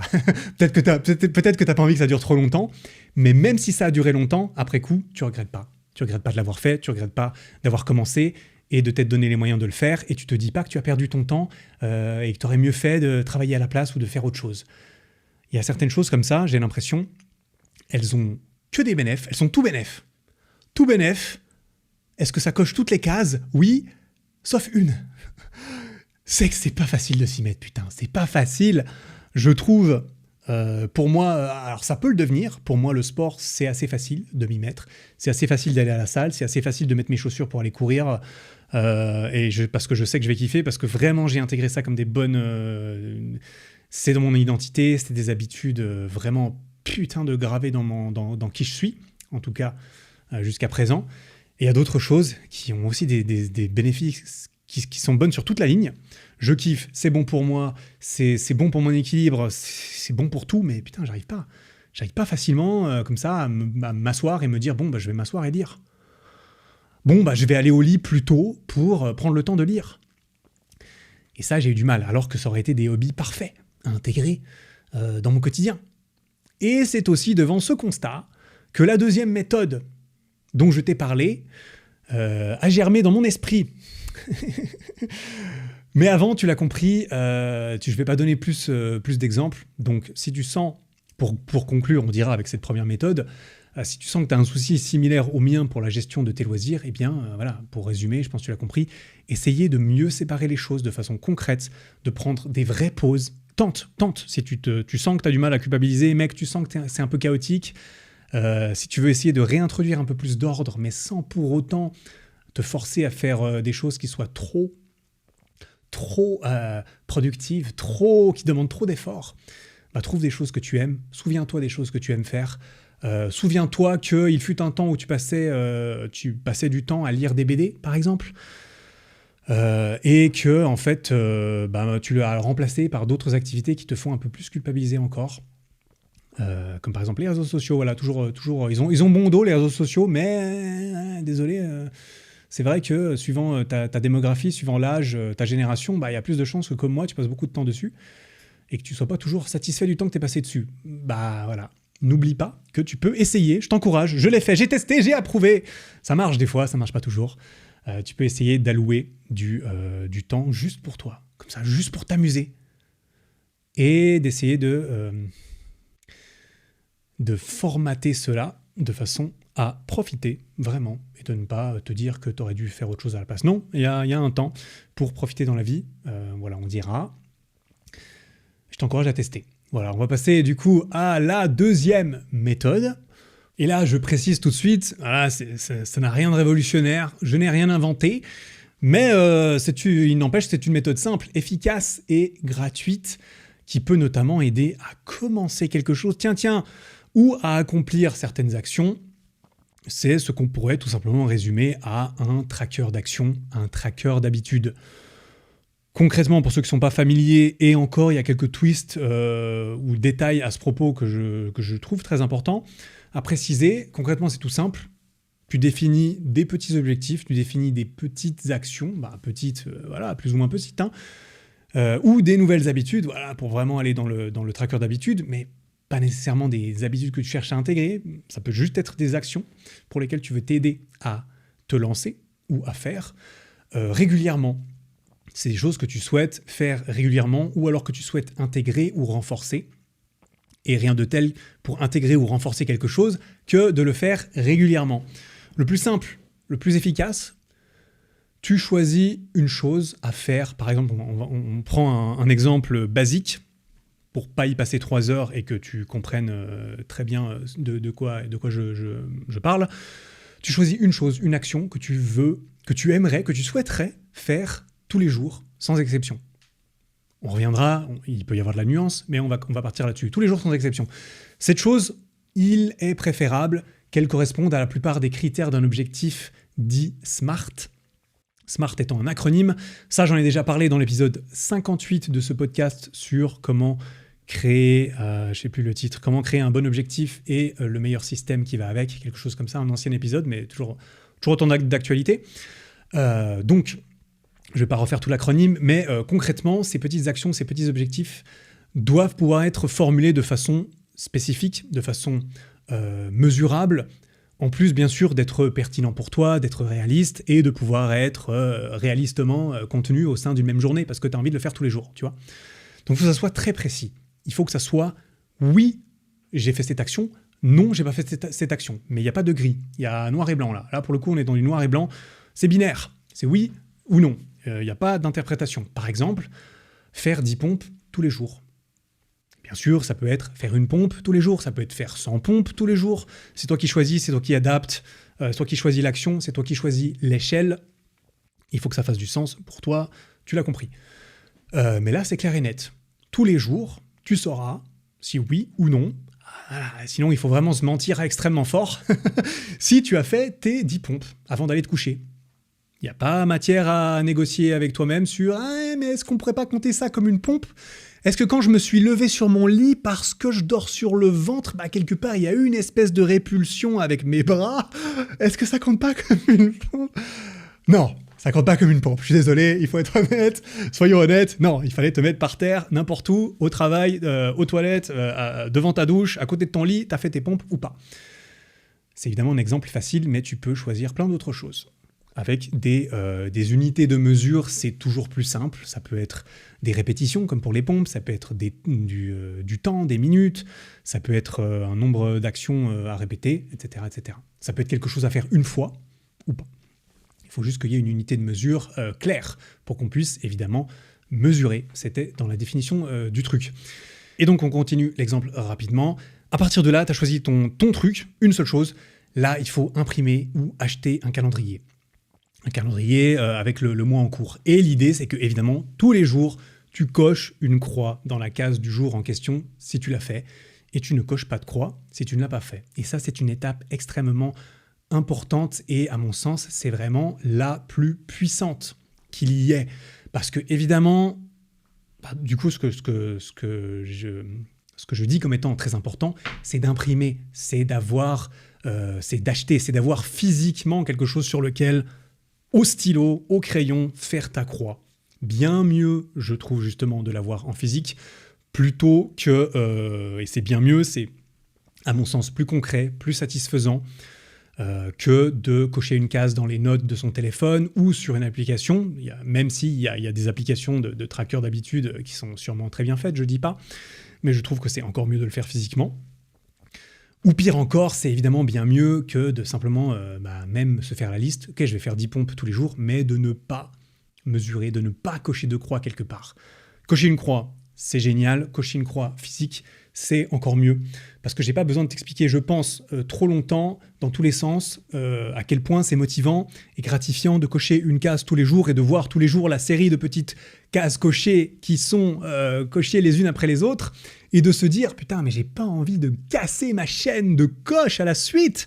Ça fait 10 jours de suite que je fais 10 pompes. Je vais quand même pas m'arrêter maintenant, ce serait trop bête. » Et tu comprends bien comment ça t'aide énormément à le faire, là où, en fait, ça pouvait être super dur de s'y mettre. C'est vraiment un petit jeu, un petit système tout simple, efficace, gratuit, qui prend très peu de temps à mettre en place, qui prend peu d'efforts à mettre en place pour faire cela. Et tu peux choisir des choses très faciles. Tu peux volontairement te dire, eh bien, je vais faire une pompe par jour.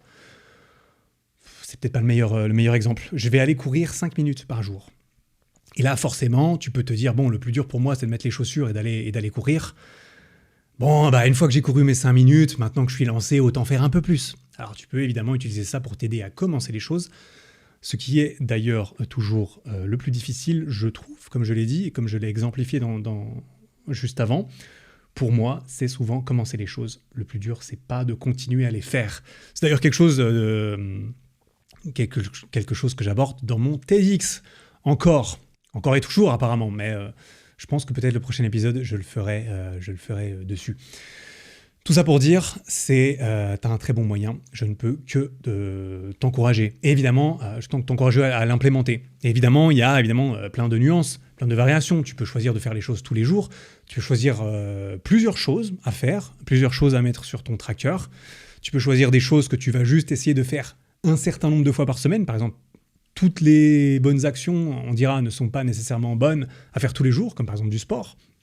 Aller courir tous les jours, quand tu n'as pas l'habitude de courir, c'est une très mauvaise idée de se dire que tu vas aller courir d'un coup tous les jours. Tu comprends l'idée. Attention surtout à ne pas commencer avec trop d'un coup. Comme toujours, il faut mieux partir conservateur et ajouter plus de choses en cours de route. Ensuite, personnellement, je me suis fait ça du coup, parce que si je te raconte ça, c'est qu'évidemment je l'ai fait. Je l'ai imprimé. J'ai commencé à cocher des cases depuis ça fait une semaine. Ça fait une semaine que je coche mes cases là. Et je suis chaud. Ça se passe plutôt bien. Alors, je n'ai pas fait imperfect. J'ai pas réussi absolument tout ce que j'avais mis. Ça fait partie du jeu. J'ai choisi des choses qui, je savais que j'avais un peu de mal avec certaines. J'ai essayé de réintroduire une structure dans ma vie sans être complètement hardcore à ce propos, sans faire une liste longue comme le bras, sans me dire « Bon, Eric, ça y est, tous les jours, tu vas aller courir, faire de la muscu, lire 2 livres, t'assouplir pendant 1 heure. Et puis, évidemment, tu vas faire ça tous les jours, mec. » Non, progressif, chacun son rythme, chacun son échelle, mais quand même, il s'avère que ce sont des choses que j'avais un peu de mal à me faire par hobby, on dira généralement. Et il faut bien comprendre que ça a beau être une méthode simple, efficace, gratuite, tout ça, génial, franchement, que des bonnes choses. Rien n'est jamais complètement gratuit dans la vie. Désolé, première nouvelle, voilà. C'est aussi, évidemment, une pression stressante. C'est une forme de stress, une forme de pression que tu te mets de potentiellement te voir ne pas réussir à cocher la croix, de te voir abandonner, de te voir jeter à la poubelle ton petit tracker parce que tu as vite envie d'oublier que tu as raté. Ah oui, c'est une pression, comme d'habitude. Tenter quelque chose, c'est s'exposer à une réussite, mais c'est s'exposer à un échec. Et qui ne tente rien n'a rien, et qui ne tente rien n'a de toute façon pas une vie stylée, si tu veux mon avis, parce qu'à un moment donné, il faut bien se lever pour aller ouvrir le frigo en encourant le risque que tu t'encoubles et que tu te casses la nuque. Voilà, c'est pas le meilleur exemple, mais c'est un risque. C'est juste pour dire que on n'est pas obligé de prendre beaucoup de risques ou des très gros risques, mais il le faut. Tout ça pour dire, c'est une pression de voir ce calendrier imprimé de façon physique, laissé quelque part où tu vas le voir, évidemment, pour qu'il te regarde dans les yeux et te dise « Mec, est-ce que tu vas me cocher aujourd'hui ou pas ?» Cap ou pas cap de cocher toutes mes cases aujourd'hui. Voilà. C'est pour ça qu'il faut faire attention de ne pas viser trop haut, trop fort, trop souvent, parce que sinon, on n'arrive pas, on perd confiance en soi et on spirale dans le mauvais sens. Bref, tu l'as compris ? Je t'encourage à mettre cela en place tout de suite si tu veux, ou à recommencer à jouer aux jeux vidéo. Voilà, ce sont les grandes leçons de cet épisode, qui va gentiment arriver à sa fin, parce que ça fait un petit moment, je pourrais entrer plus en détail sur mon propre tracker actuel, sur ce que j'ai mis dessus et pourquoi je l'ai mis, ainsi que de discuter de ces différents sujets. Mais je crois que ça suffit pour cet épisode qui est assez long, donc ça pourrait être l'occasion d'en faire un autre, dédié, plus court, plus approfondi sur cette deuxième méthode, en long, en large et en travers, notamment par rapport à ce que j'ai décidé de mettre dedans, et histoire de se motiver encore un peu plus tous ensemble à le faire. Parce que là, je t'encourage, direct, vas-y, fais-le après avoir écouté cet épisode, si tu sens que ça fait du sens, si tu veux pas juste faire comme Eric Lac, parce que tu crois que c'est magique et que tout ce que lui fait, ça marche. Bon, ça marche souvent. Pas toujours. Tu l'as vu, pas toujours. Je déconseille la spirale dans les jeux vidéo ou dans le poker ou dans plein de choses dans la vie. Tout, presque. Bref, cet épisode est probablement assez long. Je referai ça, j'imagine. Mais justement, ça, c'était quand même une première pour moi. C'est pas la première fois que je me fixe des objectifs, figure-toi. Je sais que ça t'embouche un coin. Mais non, ce n'est pas la première fois, mais c'est la première fois que je le prends vraiment en mode, bon, vas-y, on va faire ça vraiment à fond, avec le maximum de pression. C'est ce que j'entends par l'avoir imprimé et devoir cocher ça physiquement. J'avais déjà fait des trucs où je cochais digitalement. J'avais même pas vraiment pris ça très au sérieux. Là, j'ai décidé de prendre ça au sérieux. J'ai imprimé, j'ai créé moi-même mon tableau pour le coup. J'ai fait moi-même mon tableau. J'ai fait 6 semaines sur une page A4. Je l'ai imprimé, je l'ai créé moi-même, je l'ai imprimé et je l'ai collé sur une feuille, sur un bout de carton, pour que ça soit plus rigide. Tu vois ? La dernière fois que j'ai atteint ce niveau de bricolage dans ma vie, de bricolage avec mes mains, oh putain, ça fait longtemps, hein, parce que moi je suis pas le roi du bricolage, mais alors la dernière fois que j'ai utilisé de la colle et du carton pour créer quelque chose, putain, j'avais 8 ans. Et c'était un collier de pâtes, probablement, tu vois. J'exagère, mais voilà, je suis impliqué, je suis sérieux, et je ne peux que te recommander de faire le petit effort en plus pour prendre ça au sérieux, parce que c'est le principe. Ça sert à rien de faire ça si tu sais que dès le lendemain, tu vas le jeter ou ne rien faire. Quoi qu'il en soit, je crois que je vais m'arrêter là pour ce podcast. Il est bien, il est long, en tout cas, ça c'est sûr. J'espère que tu l'as apprécié, que tu vas trouver de la valeur, que tu vas appliquer pour toi, comme d'habitude, au milieu de toutes ces histoires sur ma life. Voilà. Écoute, en tout cas, je vais partager des stories sur mon tracker, fièrement. Mais je vais attendre de le remplir un peu plus, tu vois. Ça pèse un peu. Tu sais, sur Instagram, on partage que les réussites, tu comprends ? Donc, il faut que j'attende d'avoir bien coché toutes mes cases pour pouvoir montrer à tout le monde à quel point je coche bien mes cases comme un boss. Donc, une fois que je l'aurai fait un peu, je ferai une petite story, tu vois. Donc, suis-moi sur Instagram. C'est ça, la leçon de ça, c'est qu'il faut me suivre sur Instagram, @ericflag, @ericflagpodcast, pour suivre le compte du podcast. Et voilà, merci beaucoup pour ton temps et ton attention. À nouveau, n'hésite pas à mettre 5 étoiles sur ce podcast. N'hésite pas à utiliser le code EricFlag sur MyProtein pour tes besoins en compléments alimentaires. C'est aussi un moyen de me soutenir. Ça va de soi. Et voilà, on se retrouve la prochaine fois pour un nouvel épisode. D'ailleurs, quand je vais à Paris, là, voir Avner, j'ai prévu des épisodes en duo qui vont revenir, du coup, pour cette fin d'année. Je vais arrêter de parler entièrement seul, tout le temps. Donc ça va être très stylé. Abonne-toi pour pas rater ça. En attendant, travaille bien, prends soin de toi. Ciao.